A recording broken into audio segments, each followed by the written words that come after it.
Hello every one. അപ്പൊ കഴിഞ്ഞ ക്ലാസ്സിൽ നമ്മൾ സ്പെർമെറ്റോജെനിസിസ് കണ്ടു.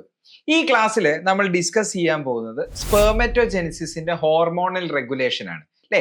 അപ്പൊ നമ്മൾ ഈ ചാപ്റ്ററിൽ ഇതുവരെ നമ്മൾ പഠിച്ച ഒരു കാര്യമാണ് സ്പെർമെറ്റോജെനിസിസും ഊജെനിസിസും തമ്മിലുള്ള ഒരു ഫണ്ടമെന്റൽ ഡിഫറൻസ്. എന്താണ്? സ്പെർമെറ്റോജെനിസിസ് സ്റ്റാർട്ട് ചെയ്യുന്നത് പ്യൂബർട്ടിയിലാണ് ആൻഡ് ലൈഫ് ലോങ് സ്പെർമെറ്റോജെനിസിസ് എൻഡ് ചെയ്യുന്നില്ല, ലൈഫ് ലോങ് അത് കണ്ടിന്യൂ ചെയ്യും. പക്ഷെ നമ്മൾ ഊജെനിസിസ് നോക്കുകയാണെന്നുണ്ടെങ്കിൽ അത് എംബ്രിയോണിക് ഡെവലപ്മെന്റിന്റെ സമയത്ത് തന്നെ ഊജെനിസിസ് സ്റ്റാർട്ട് ചെയ്യും, പ്യൂബർട്ടിന്റെ സമയത്ത് മെൻസ്ട്രേഷൻ സ്റ്റാർട്ട് ചെയ്യും ആൻഡ് അറ്റ് അറൌണ്ട് 50 ആവുന്ന സമയത്ത് ഈ പറയുന്ന മെൻസ്ട്രേഷൻ എൻഡ് ചെയ്യുന്നതായിട്ട് നമുക്ക് കാണാൻ പറ്റും. ശരിയാണല്ലോ. അപ്പൊ അതാണ് ഒരു ഫണ്ടമെന്റൽ ഡിഫറൻസ് നമ്മൾ ഡിസ്കസ് ചെയ്തിട്ടുണ്ടായിരുന്നു. അപ്പം നമുക്കറിയാം സ്പെർമെറ്റോജെനിസിസ് സ്റ്റാർട്ട് ചെയ്യുന്ന ഏജ് എന്ന് പറയുന്നത് എന്താണ്? സ്പെർമെറ്റോജെനിസിസ് സ്റ്റാർട്ട് ചെയ്യുന്നത് പ്യൂബർട്ടിയിലാണ് എന്നുള്ളത് നമ്മൾ ഡിസ്കസ് ചെയ്ത് കഴിഞ്ഞു. അപ്പൊ അതായത് ഒരു 12-13 വയസ്സുള്ള ഒരു ആൺകുട്ടിക്കാണ് ആ ആൺകുട്ടിയുടെ ടെസ്റ്റിസിന്റെ അകത്തുള്ള സ്പെർമെറ്റോഗോണിയം മിയോട്ടിക് ഡിവിഷൻ അണ്ടർഗോ ചെയ്യുമ്പോഴാണ് സ്പെർമായി മാറുന്നത്. അപ്പൊ എന്താണ് 11-12 അല്ലെങ്കിൽ 12-13 വയസ്സ് പ്യൂബർട്ടിയിൽ എത്തിയ ഒരു കുട്ടിക്ക് വരുന്ന വ്യത്യാസം എന്ന് ചോദിച്ചാൽ തീർച്ചയായിട്ടും ഹോർമോണൽ ചേഞ്ച് ആണ് സംഭവിക്കുന്നത് എന്നുള്ളത് നമുക്കറിയാം. അപ്പൊ എന്തൊക്കെയാണ് ആ ഹോർമോണൽ ചേഞ്ച് എന്നുള്ളതാണ് നമ്മൾ ഈ വീഡിയോയിലൂടെ ഡിസ്കസ് ചെയ്യാൻ പോകുന്നത്. സോ നമുക്ക് സ്റ്റാർട്ട് ചെയ്യാം. Hormonal regulation of spermatogenesis. അപ്പൊ നോക്ക്, ഒരു ആൺകുട്ടിക്ക് 12-13 വയസ്സാവുന്ന സമയത്ത്, പ്യൂബർട്ടി ആവുന്ന സമയത്ത് ആ ആൺകുട്ടിയുടെ ഹൈപ്പോതലാമസിൽ എക്സസീവ് ആയിട്ട് GnRH എന്ന് പറഞ്ഞ ഹോർമോൺ ഉണ്ടാവും. എന്താ GnRH എന്ന് പറഞ്ഞാല്? Gonadotropin releasing hormone. Gonadotropin releasing hormone. Gonadotropin releasing hormones hypothalamus produce ചെയ്യും, അതായത് GnRH. ഈ GnRH നേരെ നമ്മളുടെ പിറ്റ്യൂറ്ററി ഗ്ലാൻഡിലേക്ക് എത്തും. ഏത് പിറ്റ്യൂറ്ററി ഗ്ലാൻഡ് ആണ്? ആന്റീരിയർ പിറ്റ്യൂറ്ററിയിലേക്ക് എത്തും. ഏത് ഹോർമോണാ എത്തുന്നത്? Gonadotropin releasing hormone. അപ്പൊ സ്വാഭാവികമായിട്ടും ആന്റീരിയർ പിറ്റ്യൂറ്ററി സ്റ്റിമുലേറ്റഡ് ആവും ടു റിലീസ് ഗൊണാഡോട്രോപ്പിൻസ്. ഏതൊക്കെയാണ് ഗൊണാഡോട്രോപ്പിൻസ് എന്ന് പറയുന്നത്? LH എന്ന് പറഞ്ഞാല് ലൂട്ടിനൈസിങ് ഹോർമോൺ ആൻഡ് FSH എന്ന് പറയുന്നത് ആരാണ്? Follicle stimulating hormone. അപ്പം ആ GnRH ആന്റീരിയർ പിറ്റ്യൂറ്ററിനെ സ്റ്റിമുലേറ്റ് ചെയ്യിക്കും to secrete LH and FSH. അപ്പൊ ഞാനൊരു സംശയം ചോദിക്കട്ടെ, ഈ ഹോർമോണിന് ലൂട്ടിനൈസിങ് ഹോർമോൺ എന്ന് പേര് വരാനും ഈ ഹോർമോണിന് ഫോളിക്കിൾ സ്റ്റിമുലേറ്റിംഗ് ഹോർമോൺ എന്ന് പേര് വരാനുള്ള കാരണം എന്താ എന്നുള്ളത് നിങ്ങൾക്ക് ഒന്ന് പറയാൻ പറ്റുമോ? ഇവിടെ ഒരിക്കലും കോർപ്പസ് ലൂട്ടിയം എന്ന് പറഞ്ഞ സ്ട്രക്ചർ മെയിൻറ്റെയിൻ ചെയ്യുന്നത് കൊണ്ടല്ല ലൂട്ടിനൈസിങ് ഹോർമോൺ എന്ന് പറഞ്ഞ പേര് വന്നത്.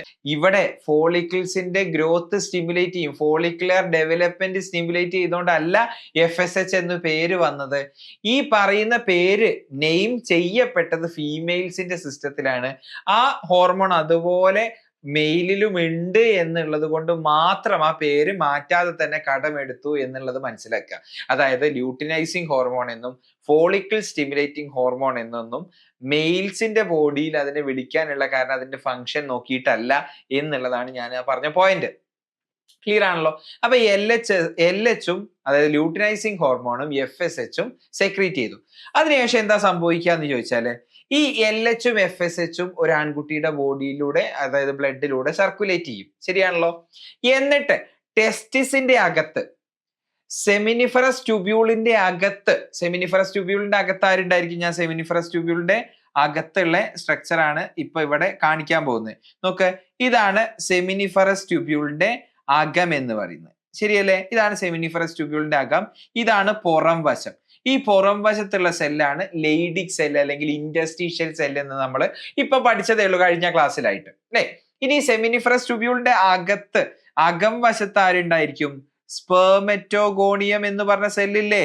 സ്പെർമെറ്റോഗോണിയം എന്ന് പറയുന്ന സെല്ലുണ്ട്. പിന്നെ ഞാൻ കഴിഞ്ഞ ക്ലാസ്സിൽ ഞാൻ നിങ്ങൾക്ക് ഡിസ്കസ് ചെയ്തതാണ് സെമിനിഫറസ് ട്യൂബ്യൂളിന്റെ അകത്തുള്ള രണ്ടാമത്തെ ടൈപ്പ് സെല്ലാണ് സെർട്ടോളി സെല്ല്.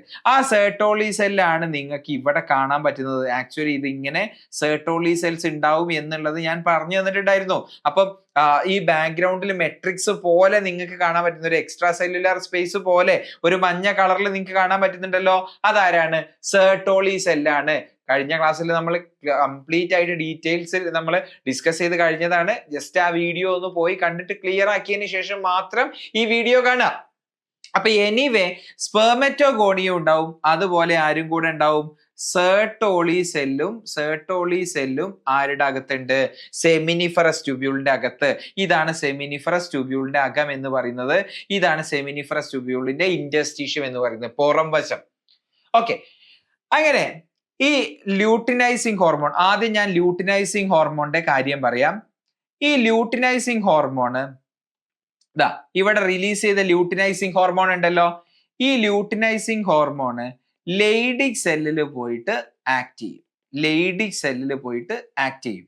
എന്താ ഇപ്പൊ ഇവിടെ ഞാൻ പറഞ്ഞതിന്റെ അർത്ഥം? ലൂട്ടിനൈസിങ് ഹോർമോണ് ലെയ്ഡിക് സെല്ലിൽ പോയിട്ട് ആക്ട് ചെയ്തു. അപ്പൊ ലെയ്ഡിക് സെല്ല് സ്റ്റിമുലേറ്റഡ് ആയി. ദെൻ ലെയ്ഡിക് സെല്ല് സ്റ്റിമുലേറ്റഡ് ആകുമ്പോൾ സെക്രീറ്റ് ചെയ്യും. എന്താ സെക്രീറ്റ് ചെയ്യുക? ആൻഡ്രോജൻസ് സെക്രീറ്റ് ചെയ്യും. ഏറ്റവും കോമൺ ആയിട്ടുള്ള ഒരു ആൻഡ്രോജൻ ആണ്. എക്സാമ്പിൾ പറയുകയാണെങ്കിൽ എന്താണ്? ടെസ്റ്റോസ്റ്റിറോൺ സെക്രീറ്റ് ചെയ്യും. ഓക്കെ, അപ്പൊ ഇനി നമുക്ക് സ്വാഭാവികമായിട്ട് ഇവിടെ എന്തായിരിക്കും ഡിസ്കസ് ചെയ്യാനുണ്ടാവുക? എന്താണ് ഈ ആൻഡ്രോജൻസിന്റെ അല്ലെങ്കിൽ ടെസ്റ്റോസ്റ്റിറോണിന്റെ ഫംഗ്ഷൻ എന്നുള്ളതല്ലേ നമുക്ക് പഠിക്കാനുള്ളത്? യെസ്, സ്പെർമറ്റോഗോണിയം ഡിവൈഡ് ചെയ്ത് സ്പെർമറ്റോസോവ ആവുന്ന വരെയുള്ള പ്രോസസ്സിനെ, the complete process is called spermatogenesis. ശരിയാണല്ലോ? സ്പെർമറ്റോജെനിസിസിനെ സ്റ്റിമുലേറ്റ് ചെയ്യും.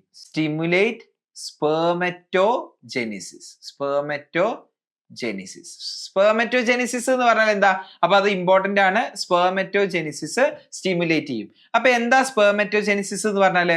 നമ്മളുടെ സ്പെർമറ്റോഗോണിയം എന്ന് പറയുന്ന മെയിൽ ജേം സെൽ ഉണ്ടല്ലോ, അയാള് ഡിവൈഡ് ചെയ്ത് undergo meiotic division to form spermatozoa.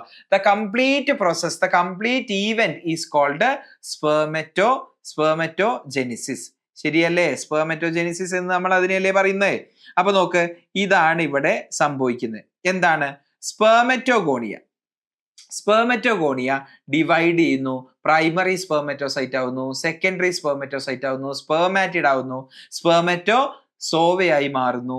And ഈ കംപ്ലീറ്റ് പ്രോസസ്സിനെയാണ് നമ്മൾ എന്തെന്ന് വിളിച്ചത്? സ്പെർമറ്റോജെനിസിസ് എന്ന് നമ്മൾ കഴിഞ്ഞ ക്ലാസ്സിൽ വിളിച്ചിട്ടുണ്ട്. സ്പെർമറ്റോജെനിസിസ് എന്ന് വിളിച്ചത്. അപ്പൊ സ്പെർമറ്റോജെനിസിസിനെ സ്റ്റിമുലേറ്റ് ചെയ്യിക്കുന്ന ഫംഗ്ഷൻ ആണ് ആൻഡ്രോജന്റെ ഒരു ഫംഗ്ഷൻ എന്ന് പറയുന്നത്. ഇനി രണ്ടാമത്തെ ഒരു ഫംഗ്ഷൻ നമ്മൾ പറയുകയാണെന്നുണ്ടെങ്കിൽ മെയിൽ സെക്കൻഡറി സെക്ഷൽ ക്യാരക്ടേഴ്സ്, അതായത് പുരുഷന്മാരുടെ സെക്കൻഡറി സെക്ഷൽ ക്യാരക്ടേഴ്സ് റെഗുലേറ്റ് ചെയ്യുന്ന ഫംഗ്ഷൻ എന്ന് പറയുന്നത് ആൻഡ്രോജൻസിന്റെയാണ്. ആണ്. അതായത് മെയിൽ സെക്കൻഡറി സെക്ഷൽ ക്യാരക്ടേഴ്സ് എന്ന് പറഞ്ഞാല് അപ്പൊ താടി, മീശ, പ്യൂബിക് ഹെയർ, മസ്കുലാരിറ്റി, സൗണ്ടിൽ വരുന്ന വ്യത്യാസം, ഇതൊക്കെയാണ് സെക്കൻഡറി സെക്ഷൽ ക്യാരക്ടേഴ്സിന്റെ, മെയിൽ സെക്കൻഡറി സെക്ഷൽ ക്യാരക്ടേഴ്സിന്റെ എക്സാമ്പിൾസ് എന്ന് പറയുന്നത്. ഇതെല്ലാം റെഗുലേറ്റ് ചെയ്യുന്നത് ആരാണ്? ടെസ്റ്റോസ്റ്റിറോൺ ആണ്, അഥവാ ആൻഡ്രോജൻ ആണ്. അതേപോലെ ഒരാളോട് തോന്നുന്ന സെക്ഷൽ അട്രാക്ഷൻ അല്ലെങ്കിൽ സെക്ഷൽ ഇന്റർകോഴ്സിനോട് തോന്നുന്ന താല്പര്യം, അതിനാണ് നമ്മൾ ലിബിഡോ എന്ന് പറയുക. അത് റെഗുലേറ്റ് ചെയ്യുന്നത് ആരാണ്? അതും റെഗുലേറ്റ് ചെയ്യുന്നത് ടെസ്റ്റോസ്റ്റിറോൺ ആണ്. ഇനി മൂന്നാമത്തെ ഫംഗ്ഷൻ എന്ന് പറയുന്നത് നമ്മൾ മെയിൽ ആക്സസറി ഡെക്ട്സ് ആൻഡ് ഗ്ലാൻസ് പഠിച്ചു അല്ലെ? ഒഴിറ്റി ടെസ്റ്റിസ്, വാസ എഫറൻഷ്യ, അതുപോലെ വാസ് ഡിഫറൻസ് പോലെയുള്ള ആക്സസറി ഡെക്റ്റുകൾ പഠിച്ചു. ആക്സസറി ഗ്ലാൻസ് പഠിച്ചു, ബൾബയൂറീത്രൽ ഗ്ലാൻഡ് പഠിച്ചു, സെമിനൽ വെസിക്കിൾ പഠിച്ചു, ആൻഡ് പ്രോസ്ട്രേറ്റ് ഗ്ലാൻഡ് പഠിച്ചു. ഇതെല്ലാം മെയിൽ ആക്സസറി ഡെക്ട്സ് ആൻഡ് ഗ്ലാൻസിന്റെ ലിസ്റ്റ് ആണ് ഇപ്പൊ ഞാൻ പറഞ്ഞത്, അല്ലെങ്കിൽ എക്സാമ്പിൾ ആണ് ഞാൻ പറഞ്ഞത്. ഇതിന്റെ എല്ലാം ഗ്രോത്തിനെ റെഗുലേറ്റ് ചെയ്യുന്നതും ഈ പറയുന്ന ആൻഡ്രോജൻസ് ആണ്.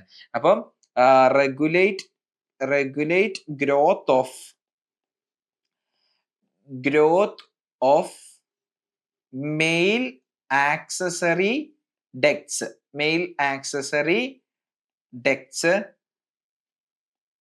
and glands. മെയിൽ ആക്സസറി ഡെക്ട്സും ഗ്ലാൻസിന്റെയും ഗ്രോത്ത് റെഗുലേറ്റ് ചെയ്യുന്നത് ആക്ച്വലി ടെസ്റ്റോസ്റ്റിറോൺ ആണ്, അല്ലെങ്കിൽ ആൻഡ്രോജൻസ് ആണ്.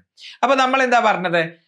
ഈ പറയുന്ന റിലീസ് ചെയ്ത LH, luteinising hormone LH acts on Leydig cell. അപ്പൊ നിങ്ങൾ ഇങ്ങനെ ഓർത്തുവെച്ചാൽ മതി, ലൂട്ടിനൈസിങ് ഹോർമോൺ എല്ലാണല്ലോ, ലെയ്ഡിക് സെല്ലും എല്ലാണ്. അപ്പൊ ലെയ്ഡിക് സെല്ലിന്റെ മുകളിൽ ലൂട്ടിനൈസിങ് ഹോർമോൺ സ്റ്റിമുലേറ്റ് ചെയ്താൽ അല്ലെങ്കിൽ വർക്ക് ചെയ്താൽ ലെയ്ഡിക് സെല്ല് സ്റ്റിമുലേറ്റഡ് ആവും ടു സെക്രീറ്റ് ആൻഡ്രോജൻസ്. ആൻഡ്രോജൻസിന് 3 റോളാണുള്ളത്. ഇമ്പോർട്ടന്റ് ആയിട്ടുള്ള റോളാണ് സ്പെർമറ്റോജെനിസിസ്. സ്പേം ഫോർമേഷന്റെ സ്റ്റിമുലേഷൻ സംഭവിക്കും, സ്പെർമറ്റോജെനിസിസ് സ്റ്റാർട്ട് ചെയ്യും.